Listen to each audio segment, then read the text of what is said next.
Have you considered alchemy? Not in the sense that we're talking about now with Rory Sutherland's book. We're talking about alchemy in the old sense, like before Paulo Coelho, way back. And in the medieval times, right, the Middle Ages, we oftentimes, as humanity, were pursuing alchemy. It was not the most read time in human history.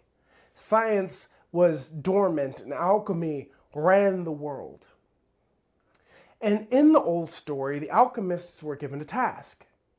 How do you turn lead, something that is common, into gold, something that is valuable? And if you don't know how alchemy works, the task is impossible. And that's not something you can wave a wand over and Wingardium Leviosa, and then it just turn into something amazing. You have to begin to think outside of the box. In this episode, we're covering meaning and how it affects value, and how pulling the levers of meaning can cause a person to be able to find more value in something without necessarily increasing the amount spent on that thing. Now, to get into that, you have to begin at this place. People assign value to what things are, do, or mean. And I'll give you an example. Hypothetically, your feet are tired, your legs are weary, you're looking for a seat. Now, you could go find a chair, and that's what a typical economist or logic-based person would think. However, your ability to find a seat does not confine you to a chair. If there's a stump, that could be a seat. If it's a rock, that could be a seat. Maybe you're at the edge of a pool and you want to dangle your feet in. Now the edge of the pool has become your seat. We look at things in accordance with their purpose, not only their value or their intent. So with that in mind, there are a multitude of ways that we can begin to communicate something's meaning. Because if we're in the middle of the woods and I'm tired and there's a flat stump, to me, that flat stump now means rest. That makes sense. Sutherland brings up this example in the book where he's talking about Prussia during a war. Now, the Prussian government at the time needed to buy things, weapons, metallurgists, doctors, etc. And if you know anything about warfare, it is the most expensive thing on the planet. So, they needed to get jewelry from their people and then be able to sell it in order to make the money to pay for the war effort. So how do you turn lead into gold? In this particular case, it wasn't lead, it was iron. And what they did was told the aristocracy that they will replace their gold jewelry with iron jewelry and then use that as a statement of patriotism. So amongst the elites in class, they would begin to go to different parties with iron jewelry on that was stamped with the phrase of, for love of country. And that communicated, one, not only that they were able to wear gold jewelry and thus were wealthy, but now you're wealthy and patriotic. You've now communicated an even higher status than the person who was just wealthy. And all of that is created because you've exchanged iron for gold, because iron now means more. And that is the alchemy thought through and through. So you didn't change lead into gold, you turned iron into gold. But it's genius thinking because you changed the meaning of what it means to be wearing iron jewelry. The other example that Sutherland brings up in this case is in the UK, there was a train that would go between London, Birmingham, I think it was Manchester. And the intent was to be able to reduce travel time for roughly 60 minutes. I suppose everybody goes by highway. And if you can get more people off of the road, then it would lower the transit time for everybody.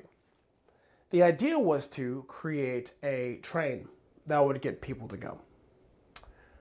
The caveat is the way that the train system works is that if you buy a ticket for a very specific train. You can't go to the one before, you can't go to the one after. So the economists, the logic people said, hey, we're going to make this train, it'll reduce travel time by 60 minutes, but it's going to take 10 years to build. That's a very high cost for a very low payoff. Sutherland's idea was to say, hey, how about you just create an app that allows people to move into an earlier train if there are open seats so that they can get to their destination faster and thus open up seats in the current train. Yeah, that probably would cost, and his estimation was 250,000 pounds. I don't know what that is in American dollars, but it would cost roughly $250,000 to develop this app, and it would allow many people to get to their destinations faster instead of spending all their time waiting at the station for the train. And he's right. That would absolutely reduce travel time for, on average, 40 minutes. And it would come at a fraction of the price, because I guarantee you this huge train that they're trying to build is probably billions upon billions of pounds. That's thinking outside the box. That's looking for opportunities to create value by looking at the problem differently and by including something other than the rote, throw money at it or build it bigger, better, more efficiently. There's value to be gained if you can see it differently. Thus, a call back to an earlier part of this chapter, a change in perspective is worth 80 IQ points. There is a lot to be gained. I think that's a great idea.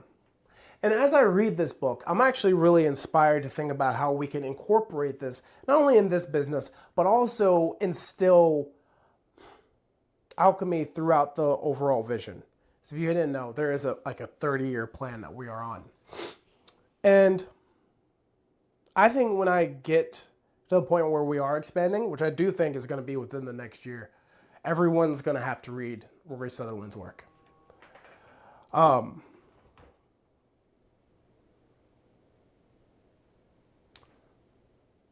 So the question for you becomes, how do you begin to incorporate this in your business? Now, we're all going to face problems. We're not getting enough people. Maybe we're not seeing the growth that we want to see. Maybe it's not enough commitment. Maybe we need to raise prices. And that's where things get odd. Now, in my interview of various CrossFit companies, as prices are increasing, and they are across the country, the natural first response is to get more people in the door or raise prices. But Alchemy says change your perspective. If you have to increase the prices, what could you possibly do that adds value and brings in cash so that you don't have to jack up the prices on everybody? Now, this one is another bit of a creative exercise, and you have to come up with your own solutions. But there are multiple ways. Starting nutrition classes, maybe offering a daycare. Maybe you can use the space for something else during the day. Maybe you can do collaborative workouts with maybe cyclist classes or Zumba classes. There are different things that you can do that bring in more value, but it all is going to come after you switch your perspective. And that's the entire point he's making in parts 1 and 2 of chapter 2 in Rory Sutherland's book, Alchemy. Now, if you want to start coming up with different ways to see from a different perspective, if you want help either surveying your people, looking at your market, or doing anything that's going to expand your business, give us a call at enochmarketing.com. If you're enjoying this interplay about alchemy, go ahead and give it a like, share the video, and subscribe. And we will continue with parts 3 and 4 of Rory Sutherland's book, Alchemy, all of which is still in chapter 2, in the next video. Until then, I'm Colin Charles, this is Enoch Marketing, and we will talk to you next time.